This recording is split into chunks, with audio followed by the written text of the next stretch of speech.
Do you come across writers very often who are like, this is in my outline, I've got to follow it, even though it doesn't feel very natural and it feels very forced, and like they're trying to turn the story into what it was rather than what it wants or needs to be? Yeah, I've definitely worked with some editing clients where that has been an issue in terms of, oh, this is the story I saw in my head, so this is the one I'm telling. And I don't know if it's a mindset thing, but I think people get a block of, oh, but if I deviate from the outline, what if the new stuff is not as good as the stuff I put in the outline? And that's usually not the case because you know more about your story by the time you're halfway through your draft. So, we've all heard that old thing about the first idea isn't necessarily the best idea.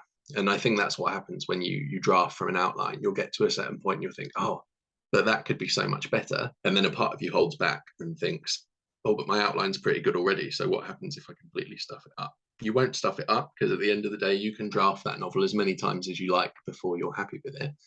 But yeah, I have certainly come across that thing where people get so stuck into their outline that that's all they can see, and then they'll get to a point where I've done it myself. Like when I first started plotting, I got to that midpoint point, it completely threw me off, and I didn't write for about, I don't know, 3 weeks because I was thinking, oh, I'm stuck now because this doesn't fit my outline. So yeah, don't take it too seriously. You're literally just telling yourself a rough version so that you can start rather than this is set in stone. It's like you're jumping off the diving board when you do the plot or the outline, and then you start writing, and that's when you hit the water, and it's whether Yeah, you sink or swim. yeah, completely. That is exactly right. I just came up with that on the fly. I'm quite pleased. You should use I should. that. I don't really do sports. I'm only into the F1, but hey, let's go with it. You saying that actually reminded me of something. I was talking to Ellie a couple of weeks ago about my new series, and like, I want to write it, but I don't want to write all of these meeting new people scenes. I just want to get to it because for me, the story isn't how people meet; it's how they stay together. That's the Yeah, side of the psychology that I'm interested in, and that's why like my books sort of fit into romance, sort of don't. And I was talking to her about it, and when I was talking to her, I had this epiphany, and it was that I should start halfway through rather yeah, than trying to start from the beginning, because then I can skip all those meet cutes.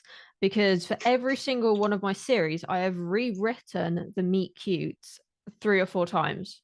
That doesn't include editing. That's literally just starting from scratch. I've yeah, ended up redoing them. And I've got like my main character goes to Australia, so she knows like 2 people. So you can imagine how many people she meets at the start. yeah. And last night, I've got about 22,000 words on the book so far, not including the first 10 chapters. They're not done yet. And last night, I came up with a really good scene to introduce her work colleagues.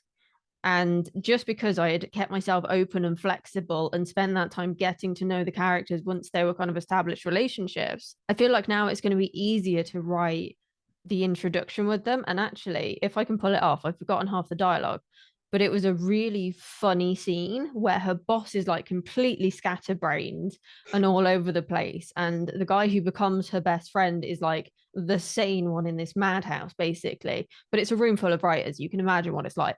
Yeah, Um, yeah, and if I had been forcing myself to do something very regimented, then I don't think I would have been able to come up with a scene like that would have immediately thrown you into who these characters are.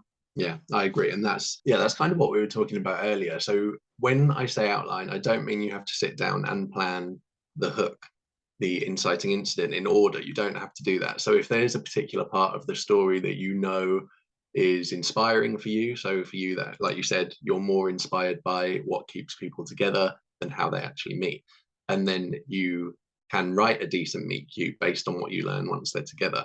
That makes complete sense. So you don't have to outline in order. You can pick any scene you like and start there.